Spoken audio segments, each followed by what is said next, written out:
Impact Interview is sponsored by the Pocono Mountains, where small-town charm meets big adventures. Book your trip today by visiting PoconoMountains.com.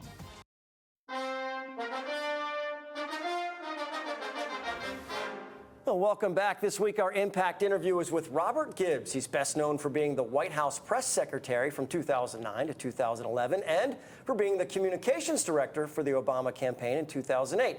However, see if you can follow this, what many people don't know is he grew up in Auburn, Alabama, was a soccer goalie in college at NC State, and just like R.J. Paterno owes his very existence to a chance meeting between two people in Penn State's library that became his parents. Robert, welcome to Nittany Game Week. What a backstory you got, my friend. Yeah, it's a great story for everybody that we should tell it to. My parents both worked at the Penn State Library, and were it not for their getting to know each other at Penn State, I wouldn't be here to do this interview or to do anything else. So it was special. Last year I went to Penn State for this game, and being at a whiteout game was a bucket list thing for me. But I'd only been to State College one other time, and it was nice to go back, to be in the library, and text my mom and tell her we were eating out and things like that. So good times, good memories. But that's enough soft talk about, being nice to Penn State. Yeah. Let's. That's right. And look, we got some hard questions. You think those White House pool reporters were tough? Wait till you get a load of Tom Bradley. All right, well, look, let's hit that Penn State connection right away. While you were an Auburn fan, your parents met at PSU, worked in the university libraries, as you mentioned. Two questions for you. How much did their commitment to education impact your life, career choices, and then any chance there's even a light pull in the heartstrings for Penn State this weekend, but I have a feeling the Auburn stuff in the background answers that one. Yeah, I'll go with the second one first. Look, I will say it's hard not to think of my parents when I hear about Penn State because of that story of their meeting there. So I do have a bit of a soft spot for the Nittany Lions. Maybe not so much sort of right around kickoff on Saturday. Their impact, they were both librarians, and so, they were the values they instilled in my brother and me around education and the importance of it, reading, which, was not always my favorite thing to do. And maybe that was a rebellion against two librarians, but, I love it now. And, the foundation that they were able to give us, it tells a lot about where we are today. Robert, having sat with you last year, I can tell you that Robert and his son Ethan were laser focused on rooting for Auburn. There was no soft spot. Obviously, the backdrop says it all, but you're also an avid college football fan. You mentioned the whiteout being a bucket list thing for you last year. So give Penn Staters your first-time impressions of what you saw at the whiteout. Oh, I was blown away. It was, and I think Penn State fans will get an appreciation for it at Jordan-Hare. It's a loud place, and everybody is super focused. But I was blown away. It's a huge atmosphere. First of all, it's gorgeous. The sun was setting. The environment was great. We walked around the tailgate. It was a lot of fun. And again, I just remember thinking, man, this is as loud as advertised. And this, there's a lot of stadiums that like to sort of pretend like they have a bigger and outsized impact on games. I'm pretty sure that stadium has had impact that is not outsized in terms of what people think it is. You can't hear yourself think in there. It's loud, and I think it was a big benefit last year. I'm hoping we'll bring some of that noise this year and hopefully disrupt that offense a bit.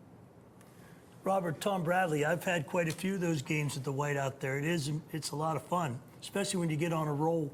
But since you're an intense Auburn fan, can you give Penn State fans your rundown on the Tigers in 2022? Yeah, I'll try to do my best.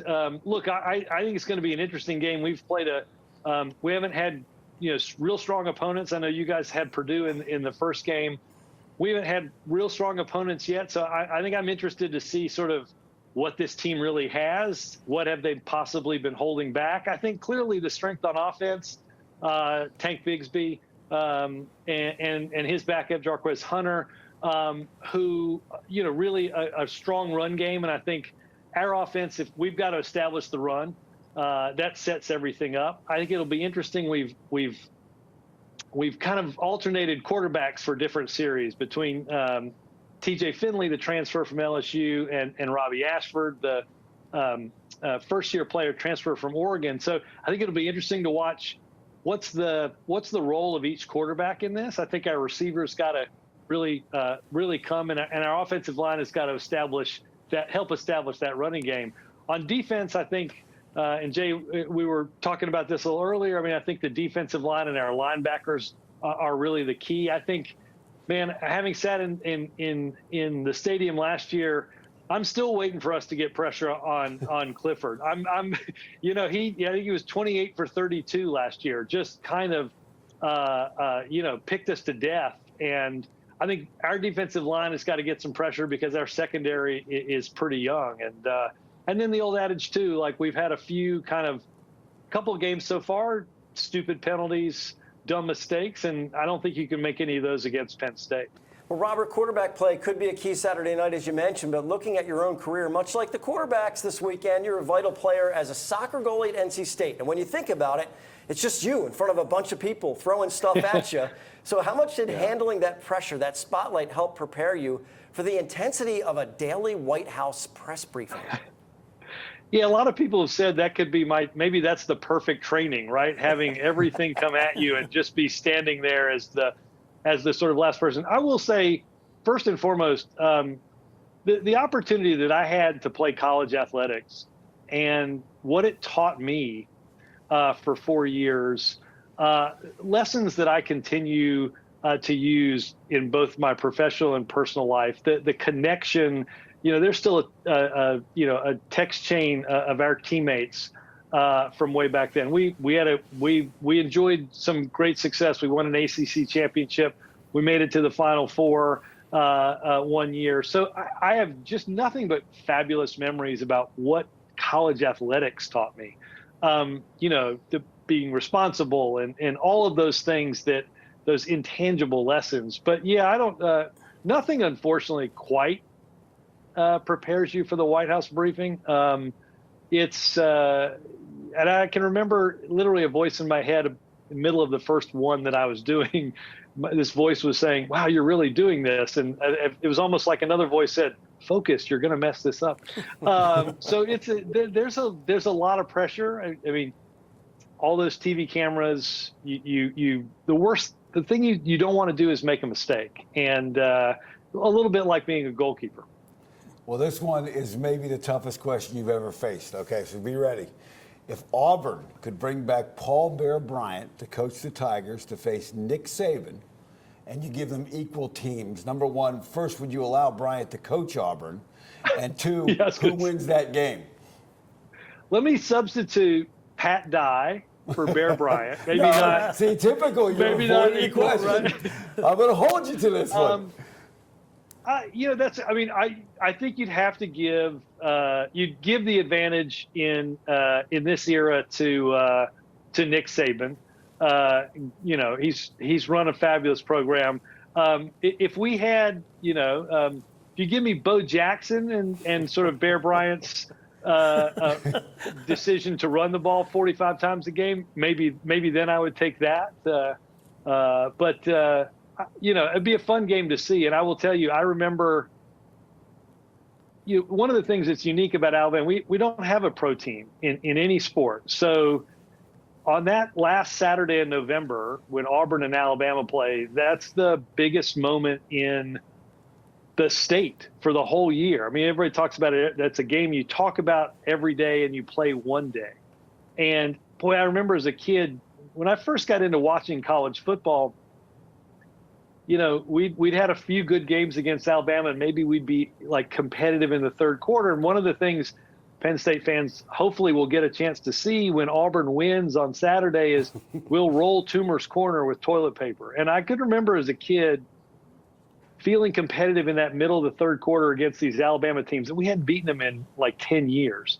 And my brother and I would go to the bathroom and we'd start collecting all the toilet paper in the house, and we'd set it up in the den. And my poor parents were too nice to tell us, we're not going to need that, guys, because Alabama's going to pull this thing out in the end. And it was crushing to have to go deliver the toilet paper back to the bathrooms in the closet until Bo Jackson came and went over the top. So those are memories that I have, going to games with my brother, all those memories that I have throughout my childhood, watching, like I said, watching Bo Jackson play football. And if you think watching him play football was crazy, imagine watching him play baseball and giving him an aluminum baseball bat. Oh, because that's what he used to be able to hit with. So, again, that was very much a formative part of my growing up was being able to watch these teams play and to watch the opponents that would come in to play. I'm fascinated with, again, something we were talking about earlier, the first Big Ten team to come into Jordan-Hare Stadium, which I think is fantastic. In 2010, Auburn had some pretty good quarterback play from a guy named Cam Newton. They won the national title and visited the White House. Was that the greatest day you ever had working there? I had left by that point. I had been gone for a couple of months, but I will say it was a great day because I was there probably on the front row with a few friends that I'd gotten in that were Auburn fans. My son was there. The president calls my son up to stand in the picture with the team behind him. They tried to put the helmet on Ethan's head. So that was great. And I will tell you, that helmet is in my house. And they gave him a jersey that says Obama National Championship patch and everything. That jersey also is in my house. So after the ceremony, we walked back to the Oval Office. I spent a few minutes with the president, and, they get all these things, every sports team that comes, they leave you something. And it was just sitting on the couch on the way out. And I just walked by and I looked at, Jay will know, Reggie Love. And I said, hey, Reggie, I'm taking this stuff. And he says, don't you want to fill out the form? And I'm like, you know how to fill out that form. I'm gonna nothing classified, but I took I took that. And but no, I will say watching Cam Newton was one of the most amazing things really ever and again, I'd watched Bo Jackson, I'd met Bo Jackson a few times. The first time I was ever on the field during the warm-up of a game was during that 2010 season. And it was against South Carolina. We stayed on the field for the first Auburn possession. Cam runs 40, 45 yards for a touchdown, dives like the final 5 yards. He ran by us as we were standing on the sidelines. And I just remember thinking to myself, who on earth is going to tackle that guy? I mean, he, 6'5", 245, 250. What in the world? It was unreal. And what a magical, fun season. I had waited so long to have a team and see a team like that and actually win a national championship. We'd had good teams, but we'd never won a national championship until then. Well, Robert, for those Penn State fans that do make the trip, yep. Southern hospitality is a big thing. What 2 or 3 places should they be eating? Any bars they should go into? Because, no, Penn State's never been down there, and Penn State fans are known for traveling well and enjoying that travel. So what tips you got for us?